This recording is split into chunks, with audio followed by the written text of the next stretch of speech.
Naturopathy കേരളയുടെ എല്ലാ മാന്യപ്രേക്ഷകർക്കും നമസ്കാരം. ഇന്ന് നവംബർ 18 പ്രത്യേകത നിറഞ്ഞൊരു ദിവസമാണ്. പ്രകൃതി ചികിത്സകർക്ക് എല്ലാവർക്കും സന്തോഷിക്കാവുന്ന ഒരു ദിവസമാണ്. ഈ ദിവസത്തിൻ്റെ പ്രത്യേകത, ഇന്ന് പ്രകൃതി ചികിത്സാ ദിനമായി രാജ്യം കൊണ്ടാടുന്ന ദിവസമാണ്. കേന്ദ്ര ഗവൺമെൻറ്, നമ്മുടെ പ്രധാനമന്ത്രി 2 ദിവസങ്ങൾക്ക് പ്രകൃതി ചികിത്സയുമായി ബന്ധപ്പെട്ട് പ്രാധാന്യം കൊടുക്കുന്നുണ്ട്. ഒന്ന്, യോഗ ഡേ. യോഗ ഡേയെ സംബന്ധിച്ചിടത്തോളം ലോകത്ത് വിവിധ രാജ്യങ്ങളിൽ കഴിഞ്ഞ ചില വർഷങ്ങളിൽ 150ഓളം രാജ്യങ്ങളിൽ യോഗാ ദിന ഡേ ആഘോഷിക്കപ്പെട്ടു. ഇപ്പോൾ ഇന്ന് പ്രകൃതി ചികിത്സാ ദിനമായി ആചരിക്കുമ്പോൾ പ്രകൃതി ചികിത്സകരായ ആളുകൾക്ക്, പ്രകൃതി ചികിത്സാ പ്രേമികൾക്ക്, ഈ ചികിത്സയെ ഒരു തപസ്യയായി കൊണ്ടു നടക്കുന്നവർക്ക്, ഈ ചികിത്സയിലിരിക്കുന്നവർക്ക് വേണ്ടി ആഹാരം ഉണ്ടാക്കുന്ന ജൈവ കർഷകർക്ക് ഒക്കെ സന്തോഷകരമായൊരു ദിനമാണിത്. ആദ്യമായി തന്നെ പ്രകൃതി ചികിത്സാ ദിന ആശംസകൾ നാച്ചുറോപ്പതി കേരളയുടെ പേരിൽ നേരുകയാണ്. ഈ ദിനത്തെക്കുറിച്ച് നാം ആലോചിക്കുമ്പോൾ നമുക്ക് വിസ്മരിക്കാനാവാത്ത ഒരു പേരുണ്ട്, നമ്മുടെ രാഷ്ട്രപിതാവ് ഗാന്ധിജിയുടെ പേര്. ഗാന്ധിജിയെ വിസ്മരിച്ചുകൊണ്ട് നമുക്ക് പ്രകൃതി ചികിത്സാ ദിനത്തെ ആചരിക്കാൻ കഴിയില്ല. അഡോൾഫ് ജസ്റ്റിൻ്റെ റിട്ടേൺ ദ നേച്ചർ എന്ന പുസ്തകം, പ്രകൃതിയിലേക്ക് മടങ്ങുക എന്ന പുസ്തകം ഇന്ത്യക്കാർക്ക് പരിചയപ്പെടുത്തി ആ പുസ്തകം വായിച്ച് പ്രകൃതിയുടെ ആരോഗ്യ രഹസ്യങ്ങൾ കാണുകയും അതിലേക്ക് തിരികുകയും ചെയ്ത ആളാണ് ഗാന്ധിജി. ഗാന്ധിജി തൻ്റെ ആശ്രമത്തിൽ പ്രകൃതി ചികിത്സ നൽകിയിരുന്നു. ഇന്നത്തെ ഈ കാലഘട്ടത്തിൽ ഏറ്റവും ശ്രദ്ധേയമായ ഒരു പേരാണ് ഗാന്ധിജിയുടേത്. അത് ഞാൻ പറയാൻ കാരണം, ഇന്ന് കൊറോണ വൈറസുമായി ബന്ധപ്പെട്ട്, പകർച്ചവ്യാധിയുമായി ബന്ധപ്പെട്ട് ഒരു ഭീകരമായ അന്തരീക്ഷം ലോകത്താകെ നിലനിൽക്കുമ്പോൾ ഗാന്ധിജി പറഞ്ഞു, പകർച്ചവ്യാധികളെക്കുറിച്ച്, അതിൻ്റെ യഥാർത്ഥ കാരണങ്ങളെക്കുറിച്ച് ഗാന്ധിജി ചൂണ്ടിക്കാട്ടി. അദ്ദേഹത്തിൻ്റെ ആരോഗ്യ ദർശനം എന്ന് പറയുന്ന ലഘു ഗ്രന്ഥത്തിൽ അതിൻ്റെ 81-82 പേജുകളിൽ അദ്ദേഹം പ്രകൃതി ചികിത്സയുടെ പകർച്ചവ്യാധികളെക്കുറിച്ചുള്ള സമീപനവും അതിന് ചെയ്യേണ്ട കാര്യങ്ങളും പറയുന്നുണ്ട്. ഇന്നത്തെ സാഹചര്യത്തിൽ ഞാനതിവിടെ പറഞ്ഞാൽ എൻ്റെ ചാനൽ കാണുന്നവർ, ഒരുപക്ഷെ പോലീസ് ഉദ്യോഗസ്ഥന്മാർ, ഗവൺമെൻറ് ഒക്കെ എന്നെ വിചാരണയ്ക്ക് വിധേയമാക്കും. പോലീസ് സ്റ്റേഷനിൽ കൊണ്ടുവന്നാൽ ഗാന്ധിജിയുടെ ചിത്തത്തിന് കീഴിൽ നിന്നുകൊണ്ടാണ് ഞാനത് നേരിടേണ്ടി വരിക. കോടതിയിൽ ചെന്നാൽ കോടതിയിൽ ഗാന്ധിജിയുടെ ചിത്തത്തിന് താഴെ നിന്നുകൊണ്ടാണ് ഞാനത് നേരിടേണ്ടത്. എന്ത്? ഗാന്ധിജി പറഞ്ഞ ആരോഗ്യ ദർശനത്തെക്കുറിച്ച് ഞാൻ പറഞ്ഞതിന്. അത് മാത്രമാണ്. അദ്ദേഹം പറഞ്ഞ ഒരു പദങ്ങളും ഞാനിവിടെ ഉപയോഗിക്കുന്നില്ല. എന്നാൽ ഏറ്റവും പ്രസക്തമായൊരു കാര്യം, ഒരു 100 വർഷക്കാലത്തെ ചരിത്രം കേരളത്തിൽ പ്രകൃതി ചികിത്സയ്ക്കുണ്ട്.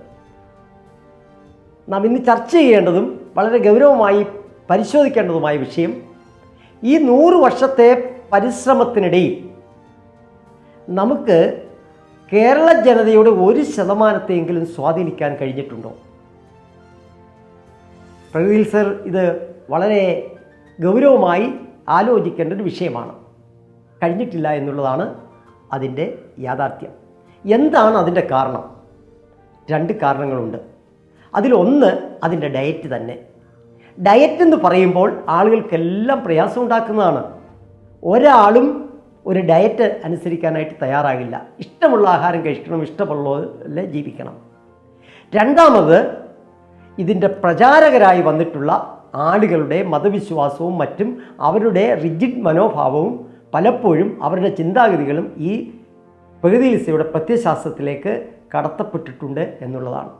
അതിലൊന്നാണ് ഉള്ളി പാടില്ല, ഉപ്പ് പാടില്ല, അങ്ങ് പച്ചക്കായുള്ള സാധനങ്ങളെ കഴിക്കാവൂ, കൂവളത്തല കഴിക്കണം, മല്ലിക്കാപ്പി കുടിക്കണം. ഇതൊന്നും കുടിച്ചില്ലെങ്കിൽ, ഇതൊന്നും ചെയ്തില്ലെങ്കിൽ ആരോഗ്യം കിട്ടില്ല എന്നൊരു ധാരണ പ്രകൃതി ചികിത്സാ രംഗത്ത് മുൻപുണ്ടായിരുന്ന ആളുകൾ പ്രചരിപ്പിച്ചു. ആചാര്യന്മാർ അത് പ്രചരിപ്പിച്ചു. അതിനുശേഷം കാലം മുന്നോട്ട് പോയി, പ്രകൃതി ചികിത്സാ പ്രസ്ഥാനം കുറേയൊക്കെ വളർന്നു, പ്രചാരം കിട്ടി.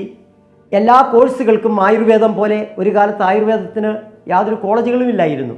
നാട്ടുവൈദ്യന്മാരാണ് അത് പ്രചരിപ്പിച്ചത്. അവരുടെ ഗുരുകുല വിദ്യാഭ്യാസമായിരുന്നു അവരുടെ വിദ്യാഭ്യാസം. അങ്ങനെയുള്ള ചികിത്സാ സമ്പ്രദായങ്ങൾ ഒക്കെ ഗവൺമെൻറ് അംഗീകൃത കോഴ്സുകളായി, യൂണിവേഴ്സിറ്റികളിലായി, ബിരുദാനന്തര പഠനങ്ങളായി വന്നു. അങ്ങനെയായി ഇപ്പോൾ അത് മുന്നോട്ട് പോകുന്നു. ഇവിടെ രണ്ട് കാര്യങ്ങളാണ് ഉള്ളത്.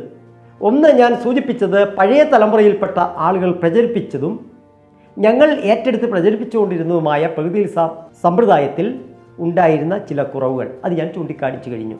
ഒന്ന്, അതിൻ്റെ ഭക്ഷണത്തെക്കുറിച്ചുള്ള ധാരണകൾ. രണ്ട്, അതിനകത്ത് മതചിഹ്നങ്ങൾ, മതപരമായ കാര്യങ്ങൾ കൂട്ടിച്ചേർക്കൽ. അതുപോലെ വ്യക്തിപരമായ വിശ്വാസങ്ങൾ ഈ ചികിത്സാ പ്രസ്ഥാനത്തിൽ കൂട്ടിച്ചേർക്കൽ. ഇവയൊക്കെ പ്രകൃതി ചികിത്സയെ പിറകോട്ടടിക്കാൻ ഇടയാക്കി. എന്നാൽ ആധുനികരായ കോളേജ് വിദ്യാഭ്യാസം നേടിയവരുടെ കയ്യിൽ പ്രകൃതി ചികിത്സ സുരക്ഷിതമാണോ എന്നുള്ളതാണ് രണ്ടാമത്തെ പരിശോധനാ വിഷയം.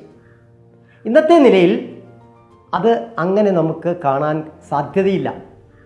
കാരണം അവർ പഠിച്ച വിദ്യാഭ്യാസത്തിൽ യൂണിവേഴ്സിറ്റി സിലബസിൻ്റെ ഭാരത്താൽ അവരുടെ തല കുനിഞ്ഞു പോവുകയും അവർക്ക് വിദേശ രാജ്യങ്ങളുൾപ്പെടെ ലോകത്തിൻ്റെ വിവിധ ഭാഗങ്ങളിൽ നടക്കുന്ന ആധുനിക പഠനങ്ങളിലേക്ക് അവരുടെ അറിവിൻ്റെ വാതായനങ്ങൾ തുറന്നിടാൻ കഴിയാതിരിക്കുകയും ചെയ്യുന്നതുകൊണ്ട് അവർ പഠിച്ച സിലബസിൽ നിന്നുകൊണ്ട് മുന്നോട്ട് പോകാനാണ് ശ്രമിക്കുക.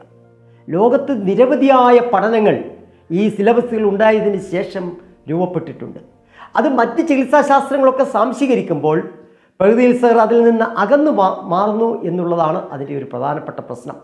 അത് വളരെ ഗൗരവമായി ചർച്ച ചെയ്യേണ്ട, ആലോചിക്കേണ്ട വിഷയമാണ്. എന്നാൽ ശുഭോദർക്കമായ ഒരു കാര്യം കാണുന്നുണ്ട്. കുറേ പുതിയ തലമുറയിൽപ്പെട്ട ഡോക്ടർമാർ തങ്ങളുടെ പഠനത്തിൽ നിന്ന് വ്യത്യസ്തമായി പുതിയ അറിവുകൾ കണ്ടെത്തുകയും അത് പ്രാക്ടീസ് ചെയ്യാൻ തുടങ്ങി. പക്ഷേ ഒരു നിർഭാഗ്യകരമായൊരു സംഭവം, അവർക്കൊക്കെ പ്രകൃതി ചികിത്സകൻ എന്ന് പറയാൻ പേടിയാണ്. അവരുടെ ഡിഗ്രി അവരുടെ പേരിനോടുകൂടി വെക്കാൻ അവർക്ക് പേടിയാണ്. കാരണം രണ്ട് കാര്യങ്ങൾ കൊണ്ടാണ്. കാരണം അവർ ചെയ്യുന്നത് പ്രകൃതി ചികിത്സ അല്ല എന്നൊരു തോന്നൽ അവർക്കുണ്ടാകുന്നു.